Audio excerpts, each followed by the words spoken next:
Hi everyone, আপনারা সবাই কেমন আছেন? আশা করি সবাই ভালো আছেন। এই ভিডিওতে কিছু কথা আপনাদের মাঝে আলোচনা করবার নিয়ে এলাম, যে কথাগুলা প্রত্যেক মানুষের শোনার দরকার। এই কথাগুলো আসলে তো শুনুন, প্রত্যেক মানুষেরই দরকার, প্রয়োজন। যে কথাগুলো বলার জন্য এলাম।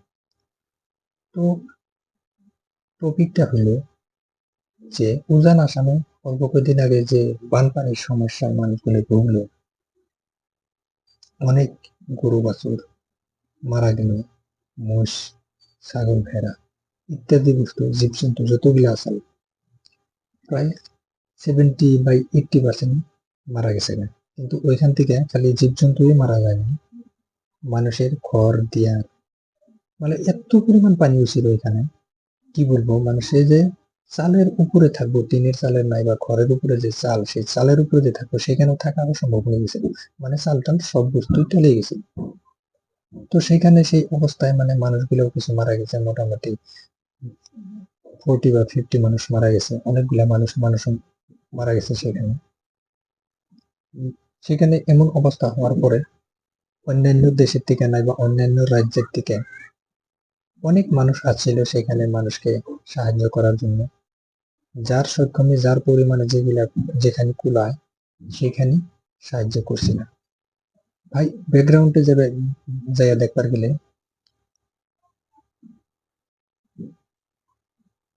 ওইখানে ব্যাকগ্রাউন্ডে দেখবার গেলে ওইখানে অল্প কয়েকদিন আগে যে ইলেকশন হয়ে গেল, সেই ইলেকশনের বতরে ভাই ওইখানে কিছু মানুষকে অত্যাচার করছে, মানে একটা স্লোগান দিয়ে। সেই স্লোগানটা হলো বাংলাদেশি নিয়ে। সেই কথা কুইয়া মানে কিছুমান মানুষকে সেখানে অত্যাচার করা হয়েছিল।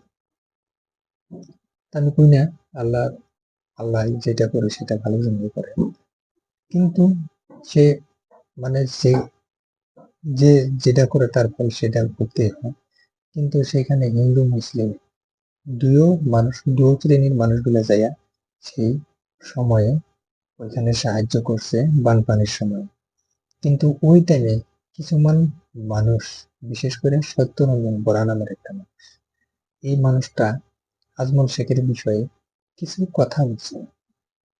মানে কি কথা বলছে সেখানে, যে আজমল শেখ মানে যায় না, মানুষ অসহায় গরিব মানুষ 2 কোটি টাকা দিচ্ছে সেখানে, ড্যামেলি কথা।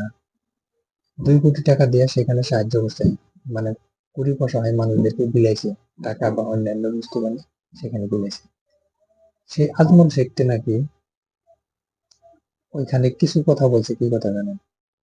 ওইখানে আজমল শেখ বলছে একটা কথা, যে এইখানে যদি আপনারা আমাকে মাটি দেন তাহলে আমি এখানে একটা হসপিটাল সুপার ফুটি বানাইবো। কিন্তু সুপার ফুটি বানাবো সেইটার প্রতিবাদ করছে সত্যরঞ্জন বরা, মানে উজান আসামি মানুষগুলো যাইতে দেবে। দেখছেন কি কি কাণ্ড। দেখেন আজমল ফাউন্ডেশনের থেকে নিজেই কইছে যে ওইখানে একটা সুপার ফুটি বানাবো যদি আপনারা এইখানে আমাকে মাটি দেন, মানে 100 কোটি টাকা লাগলেও সেইখানে মানুষদের জন্য হাসপাতাল বানিয়ে দেব, তার প্রাইভেট টাকা দিয়ে। কত বড় মনের মানুষ সেই মানুষটাকে, মানে কিছুমান মানুষে অবহেলা করতেছে, মানে উজান আসামে যাবে দেব না ওইখানে। মানে কত বড় বুর্বক সেই মানুষটা, দেখছেন এইসব প্রতিবাদ করে।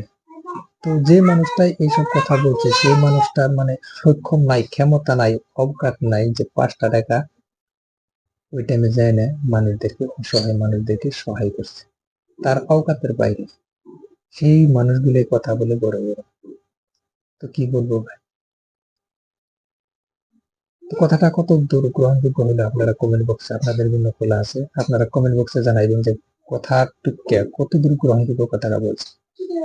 ভিডিওটা ভালো লাগলে আপনারা লাইক করবেন, শেয়ার করবেন, আর চ্যানেলে নতুন হলে সাবস্ক্রাইব করবেন। ধন্যবাদ সবাইকে ভিডিওটা দেখার জন্য।